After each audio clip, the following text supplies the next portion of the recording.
No vídeo de hoje, eu resolvi falar sobre a Klabin, principalmente ali dos indicadores fundamentalistas, e nesse caso aqui foi uma sugestão de vídeo nos comentários, já faz um tempinho já, que foi do Carlos Guria, que ele tava perguntando, né, se a gente podia fazer um vídeo aqui dos indicadores fundamentalistas e nossas projeções futuras. Como o vídeo da renda fixa, que deu um resultado bem interessante, e eu também teve esse novo formato, né, de slides, é como se fosse um assunto um pouco mais denso também, eu resolvi também fazer no mesmo modelo, e assim, eu acho que é bem interessante porque, além de vocês compreenderem aqui a parte dos indicadores, eu também consigo também trazer dados da economia, também projeções, além de notícias. Então vai fazendo aquelas correlações assim pra gente saber os motivos que uma empresa está subindo ou que está caindo. Então aqui eu achei bem interessante essa dinâmica e aqui também uma sugestão, se vocês tiverem novas ideias também de novos vídeos, pode deixar no comentário que eu vou trazer aqui nos vídeos para vocês. Então aqui começando, primeiro a gente tem que analisar o seguinte, os indicadores fundamentais da Klabin, eu gosto de analisar aqui a parte do valuation. A gente vai também pegar dados também da estrutura de capital dela, tanto a parte de endividamento como margem, também vai saber as partes de rentabilidade. Então entrando aqui na parte dos indicadores fundamentalistas,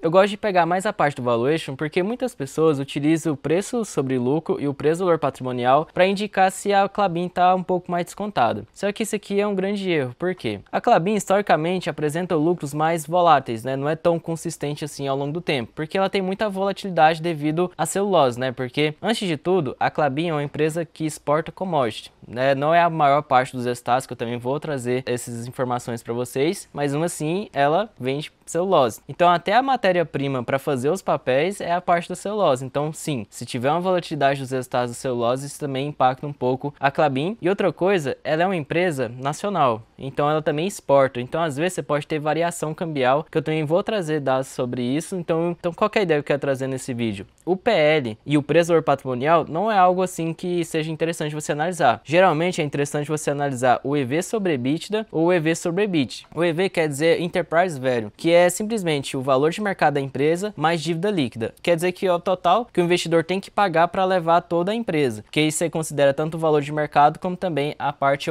das obrigações dela com seus credores. E o EBITDA quer dizer que é o lucro operacional, que é simplesmente ali como se fosse o início de uma geração de caixa. Lembrando que o EBITDA vai na DRE e a DRE é por competência. E o fluxo de caixa é realmente a entrada e saída operacional da empresa. Então é importante você analisar o EBITDA, mas também novamente a parte do fluxo de caixa operacional, porque de fato, às vezes você pode ter um EBITDA menor do que a geração de caixa. Eu também vou trazer essas curiosidades para vocês. E outro indicador que você tem que analisar é a parte do preço-valor patrimonial, porque eu não acho tão interessante você analisar esse indicador, porque a Klabin tem um histórico de alta alavancagem. Se a gente for considerar, aqui no próximo slide, eu consigo trazer esse dado aqui para vocês. Aqui, ó, se você considerar de 2015 até 2024, você percebe uma evolução muito grande da alavancagem da empresa. E quando você tem uma alavancagem muito alta, obviamente você pode ter um patrimônio líquido também que fica oscilando. Então, por exemplo, se a gente considerar aqui, em 2015 o patrimônio líquido era 7 bilhões. Depois, lá para meados de 2020 e 2021, caiu para 3 bilhões e depois subiu de novo, mas depois caiu. Por que isso aqui acontece? Porque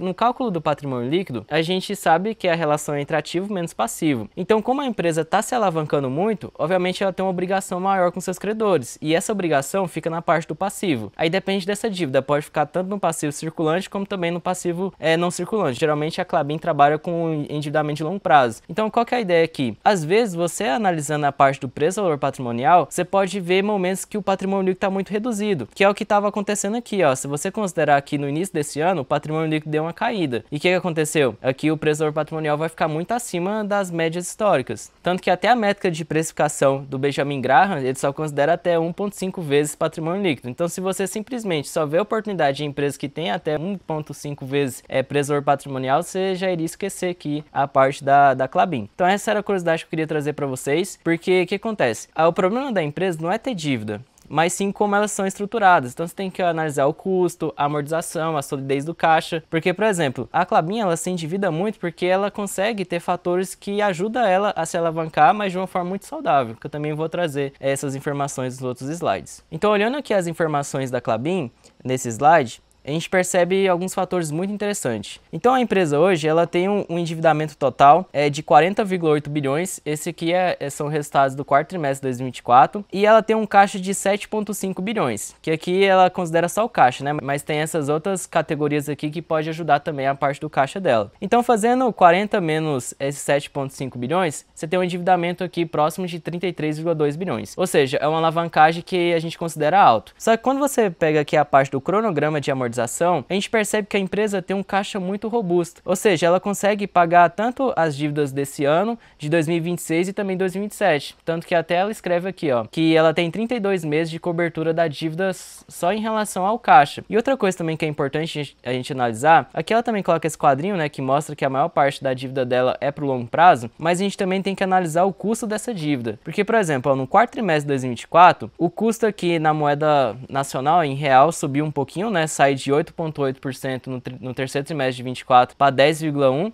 só que quando a gente pega aqui a parte do custo em moeda estrangeira, que é mais voltado ao dólar, é 5,7%, e ele tá estável, né, não tem nenhuma modificação, porque simplesmente ela consegue se capitalizar com um custo estático. Isso aqui é muito interessante também para algumas empresas que são exportadoras. Tanto que se a gente for pegar aqui a parte da amortização, a maior obrigação que ela tem é com moeda estrangeira. Então ela consegue pegar o percentual que ela tem de receita, obviamente ela vai trabalhar na operação dela para gerar caixa e também paga a sua operação em moeda estrangeira, porque ela tem uma parte interessante das suas receitas que vem do mercado externo. Agora entrando na parte de rentabilidade e estrutura de capital, que a gente está falando de dívida, né? Só que lembra naquela frase que eu falei que o problema não é a empresa ter dívida, mas sim a parte do custo, a amortização e também solidez do caixa? Se a gente for entrar aqui nessa parte do slide, a gente percebe que ela tem caixa sólido e ela tem um plano de amortização bem de longo prazo. Só em 2028 aqui e 2029 que ela tem um pagamento um pouco maior, mas provavelmente se tiver algum problema de liquidez, ela pode organizar ali junto com seus credores. E outra coisa que eu queria trazer para vocês de uma curiosidade muito interessante aqui, que poucas pessoas falam no mercado, é o seguinte: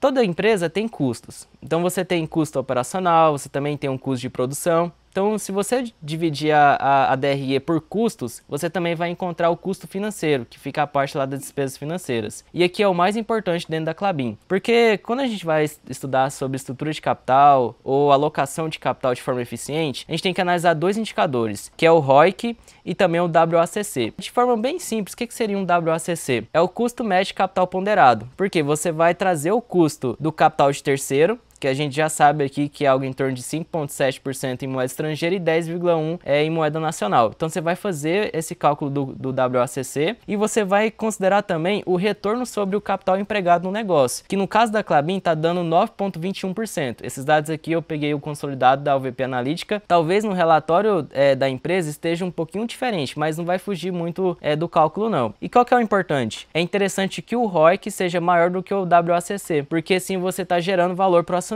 Porque você está pagando tanto o capital de terceiro, é o que eu coloquei 5,7%, que é a maior parte da dívida, mas pode ser um pouquinho maior porque tem a dívida também em moeda nacional. E a empresa ela consegue retornar 9,21%. Ou seja, você tem um cálculo positivo, né? Porque você está se capitalizando a 5,7 e você está rentabilizando o seu negócio 9,21. É a mesma coisa de você estar pegando a dívida por 5 e estar entregando 10% ao ano. Então você pode se endividar de forma tranquila. Então você sabe que o seu negócio é rentável porque você consegue pagar tanto o capital de terceiro como também remunerar o capital dos acionistas, aí via dividendo, ou JCP, ou então de outras formas, né? Fazendo novas aquisições das empresas. E por que é interessante você analisar também essas questões da Klabin? Porque ela aqui, por volta de 2018, ela estava com 10,60%, 2021 12,82%, 2022 também passando de 12%. Então aqui é um exemplo muito interessante da Klabin, porque ela consegue tanto pagar o custo do capital do equity, né, da parte dos acionistas, como também dos seus credores. Agora eu queria colocar um detalhe aqui sobre o ROI. Quando eu vou analisar a parte de rentabilidade da Klabin, eu não gosto de utilizar o ROI, que é o retorno sobre patrimônio líquido. Porque lembra no início do vídeo que eu tinha falado que quando a empresa tem uma estrutura de capital um pouco mais alavancada, o patrimônio líquido reduz, que é a relação entre ativo menos passivo. O ROI ele é o retorno sobre patrimônio líquido, ou seja, ele pega o lucro líquido dividido pelo patrimônio líquido da empresa, né? Por que é 20% aqui e por que o ROI é 9,21%? Porque como a empresa ao longo do tempo é lucrativa, vamos pegar aqui em 2024, por exemplo, ela deu um lucro por volta ali de quase 2,5 bilhões. Só que o patrimônio líquido dela reduziu aqui nesse gráfico. Por exemplo, antes era, se a gente for pegar aqui, ó, no início de 2024, era algo em torno aqui de 9 bilhões. Agora já reduziu para 6,5 a 7 bilhões. Então, percebe que você utiliza o resultado dos últimos 12 meses de 2024, que é do lucro líquido, só que você também pode utilizar ali o patrimônio líquido um pouco mais reduzido por conta dessa alta alavancagem. Então isso aqui de forma superficial pode elevar o ROI, porque só considera o capital do sócio. Agora se você tiver o ROIC, que no caso aqui está dando 9,21, é mais assertivo, porque você entende mais o porquê que a administração se alavanca. A Klabin mesmo, historicamente ela sempre fez isso. Não só a Klabin, como a Suzano também, que é uma empresa exportadora também de celulose, ela também utiliza muito essa parte de alavancagem financeira. Outro exemplo que eu acho um pouquinho mais negativo é a parte da Localiza. Lembrando que isso aqui não é minha opinião em termos assim, se a empresa é boa ou ruim, isso aqui é só um exemplo didático. Então, não é porque ela tá tendo essa queda aqui do ROIC em relação ao WACC que ela é uma empresa ruim. Depende muito do modelo de negócio e algo nesse sentido. Eu só queria trazer para vocês um exemplo da empresa que também utiliza muito de alavancagem financeira, que é essas empresas de locação de veículo. Se você for considerar, historicamente, a empresa sempre deu um ROIC muito acima de 12%, 13%. Porque, por exemplo, em 2017, ela dava um ROIC de 15,6%. Depois ela foi avançando, por exemplo, em 2021 era 17%. E agora está 11,6%. Mas qual que é o problema aqui? Ela estava se capitalizando aqui, por exemplo, em 2021 a 3,7%. Lembra que a Selic era bem pequenininho, assim, o percentual da Selic era algo em torno de 2% em 2020, por isso que está aqui 2,8%. Então, ou seja, ela utilizou muito capital de terceiro e ela estava rentabilizando muito bem. Agora hoje o spread é só de 3,1% pontos percentuais. Então, ou seja, ainda ela consegue gerar valor para o acionista, mas não tanto como antes. Porque, por exemplo, 2021 era o melhor dos mundos. Porque simplesmente ela pagava 3,7% de capital de terceiro, mas ela rentabilizava no seu negócio 17%. Isso aqui é muito sobre a lógica do mercado. Por isso que economias que têm juro um pouco mais baixo, ela consegue se desenvolver mais. Porque tem muito projeto que no curto prazo ele não é rentável. Mas como o juro é muito baixo, dá para você, pelo menos,